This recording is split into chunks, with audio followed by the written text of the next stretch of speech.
የቻናሌ ቤተሰቦች ሰላማችሁ ይብዛልኝ። ደህና ናችሁ? እንዴት ናችሁ? ዛሬ በምን ጉዳይ አወራችሁ ፈለኩ መሰላችሁ? በተለዋዋጭ ደስታ። ተለዋዋጭ ደስታ ምንድን ነው? ብዙ ጊዜ አሁን ደስታችን ከብዙ ነገር ሳይ ደስታችን ቋሚ አልሆን እያለ መጥቷል። ወዲያውኑ መከፋት ደርሶ ወዲያውኑ መሳቅ፣ ወዲያውኑ ሐዘን፣ ወዲያውኑ ደስታ፣ በቃ የለም ኢሚዲየትሊ ወዲያውኑ ቋሚ ያልሆነ ነገር እየሆነ መጥቷል እና እስኪ በዚህ ጉዳይ ትንሽ ላወራበት ፈልጌ ነውና ላይክ ሰብስክራይብ አድርጉልኝ ውዶቼ። ተለዋዋጭ ደስታ ማለት በስነ ልቦና ጥናት ውስጥ በጣም የታወቀ ጽንሰ ሐሳብ ነው። ይህም ማለት አንድ ሰው በህይወቱ ውስጥ ምንም ያህል ትልቅ ደስታ ወይም ትልቅ ሐዘን ቢያጋጥመውም ከተወሰነ ጊዜ በኋላ ወደ ቀድሞው የተለመደውና የተረጋጋ የደስታ መጠኑ የመመለስ ዝንባሌ አለው ማለት ነው ይላል። ይህንን ሐሳብ በቀላሉ ለመረዳት የሚረዱ ዋና ዋና ነጥቦች እዚህ አሉ። የመሮጫ ማሽን ምሳሌ። በመሮጫ ማሽን ላይ ምንም ያህል በፍጥነት ቢሮጡም ቦታው ላይ እንዳሉ ሁሉ በተለዋዋጭ ደስታም ህይወታችንን ለማሻሻል ወይም ደስተኛ ለመሆን አዳዲስ ነገሮች ለምሳሌ አዲስ ስልክ፣ አዲስ መኪና፣ የተሻለ ደሞዝ ስናገኝ መጀመሪያ ላይ ትልቅ ደስታ ይሰማናል። ነገር ግን ከተወሰነ ጊዜ በኋላ አዲሱ ነገር ይለመድና የደስታ ስሜታችን ወደ ነበረበት ይመለሳል። የበለጠ ደስታ ደግሞ ሌላ አዲስ ነገር መመኘት እንጀምራለን። ምክንያቱም ደስታችን ጊዜያዊ ስለሆነ፣ ቅጽበታዊ ስለሆነ የሆነ ነገር አግኝተን አዲስ ስልክ ገዝተን፣ አዲስ መኪና ገዝተን፣ አዲስ ኤቭሪቲንግ፣ አዲስ ልብስም ሊሆን ይችላል ገዝተን ያ ነገር ከትንሽ ጊዜ በኋላ ይሰለቸንና ከትንሽ ጊዜ በኋላ ያን ነገር እንለምደውና ሌላ አዲስ ነገር ስንፈልግ ያኔ የነበረው ደስታችን እንደገና ይጠፋል ማለት ነው። እንደገና ሌላ ነገር መመኘት እንፈልጋለን። በምርምር የተረጋገጡ ምሳሌዎች ይላል። ሎተሪ ያሸነፉ ሰዎች ጥናቶች እንደሚያሳዩት ትልቅ የሎተሪ ዕጣ የደረሳቸው ሰዎች መጀመሪያ ላይ በጣም ከፍተኛ ደስታ ቢሰማቸው ከአንድ ወይም ከሁለት ዓመት በኋላ ግን የደስታ መጠናቸው ሎተሪ ከመድረሱ በፊት ወደ ነበረበት ተመልሷል። አደጋ የደረሰባቸው ሰዎች በተቃራኒው ደግሞ በከባድ አደጋ ምክንያት የአካል ጉዳት የደረሰባቸው ሰዎች መጀመሪያ ላይ ከፍተኛ ሐዘንና ጭንቀት ውስጥ ቢገቡም ከተወሰነ ጊዜ በኋላ ግን ከአዲሱ ሕይወታቸው ጋር ተላምደው ወደ ነበረው የደስታ መጠናቸው የመመለስ አስገራሚ የመቋቋም አቅም ያሳያሉ። ከዚህ አዙሪት እንዴት መውጣት ይቻላል? ከዚህ ስሜት ውስጥ እንዴት መውጣት እንችላለን? የቁሳቁስ ደስታ ጊዜያዊ ስለሆነ ዘላቂ ደስታን ለማግኘት ስነ ልቦና ባለሙያዎች የሚከተሉትን ይመክራሉ። ምስጋናን መልመድ፣ ባለን ነገር ላይ ማተኮርና ማመስገን መለማመድ፣ ትርጉም ባላቸው ነገሮች ላይ ማተኮር፣ ከቤተሰብ ከጓደኛ ጋር ጥሩ ጊዜ ማሳለፍና ሰዎችን መርዳት፣ በሂደት መደሰት፣ ግብ ላይ ከመድረስ በላይ ጉዞውንና ዕለታዊ እንቅስቃሴዎችን ማጣጣም ይላል። እንዴት ነው ይሄ ተለዋዋጭ ደስታ የሚመጣበትን መንገድ እንደዚህ ከሆነ ከዛ እዚህ መውጣት የምንችልበትን መንገድ ደግሞ ሰዎችን ማመስገን፣ ለተደረገልን ነገር ፈጣሪን ማመስገን፣ ለእያንዳንዱ ጉዳይ ምስጋና ይሄን ተለዋዋጭ የሆነውን ደስታ ወደ ቋሚ ደስታ እንዲኖረን ምክንያቱም መንፈሳዊ ህይወታችን ደስተኛ ከሆነ፣ በመንፈሳዊ ህይወታችን ጠንካራ ከሆነ፣ መንፈሳችን ደስተኛ ከሆነ ቋሚ ደስታ ነው የምናገኘው። ተለዋዋጭ ደስታ ከቋሚ ደስታ በምንድን ነው የሚለየው? እስኪ የሚለይበትን ነገር ምንድን ነው? ጉዳቱ ምንድን ነው? ጥቅሙ? እሺ ተለዋዋጭ ደስታ ከቋሚ ደስታ በምን ይለያል?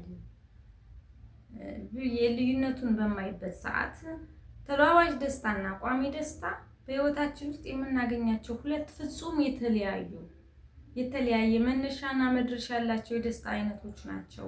በቀላል አገላለጽ ልዩነታቸው በቅጽበታዊ ስሜትና በህይወት ትርጉም መካከል እንዳለው ልዩነት ነው ይላል።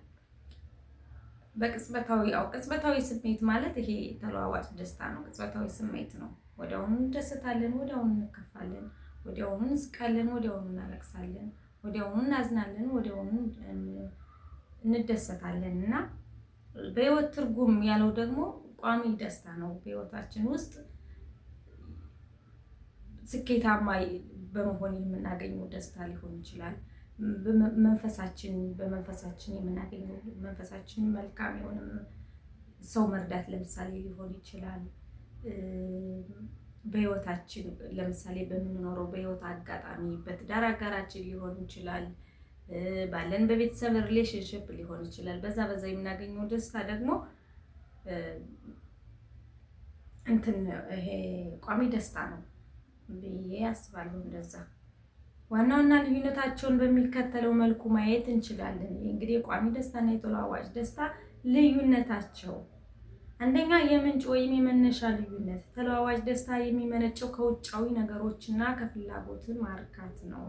ለምሳሌ አዲስ ልብስ ሲገዙ፣ ጣፋጭ ምግብ ሲበሉ፣ ፊልም ሲያዩ ወይም በስራው አድናቆትን ሲያገኙ የሚሰማው ስሜት ነው። ቋሚ ደስታ የሚመነጨው ከውስጣዊ ማንነት፣ ከህይወት ዓላማና ከእሴቶች። ተለዋዋጭ ደስታ በምናገኘው አዲስ ልብስ መግዛት ሊሆን ይችላል፣ ጣፋጭ ምግብ መብላት ሊሆን ይችላል፣ ፊልም ማየት ሊሆን ይችላል። በስራ አጋራችን ስራ ቦታ ላይ የምናገኘው አድናቆት ሊሆን ይችላል።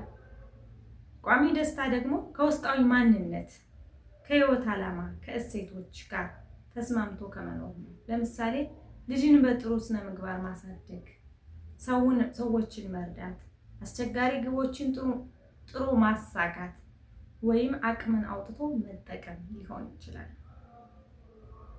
ሁለተኛው የጊዜ ርዝማኔ፣ የመቆየት አቅሙ። ተለዋዋጭ ደስታ ምን ያህል ጊዜ ይቆያል? ቋሚ ደስታስ ምን ያህል ጊዜ ይቆያል ከኛ ጋር አብሮ? ተለዋዋጭ ደስታ በጣም አጭርና ጊዜያዊ ነው። ፍላጎቱ እንደተሟላ ስሜቱ ቀስ እያለ ይጠፋል። በቀደመው ምልክታችን እንዳየነው ተለዋዋጭ ደስታ በአንዴ የመላመድ ባህሪ ያለው። ቋሚ ደስታ ዘላቂና ጥልቅ ነው። ውጫዊ ሁኔታዎች ቢቀያየሩ እንኳን በውስጣችን የሚቆየ ሰላምና የእርካታ ስሜት ነው።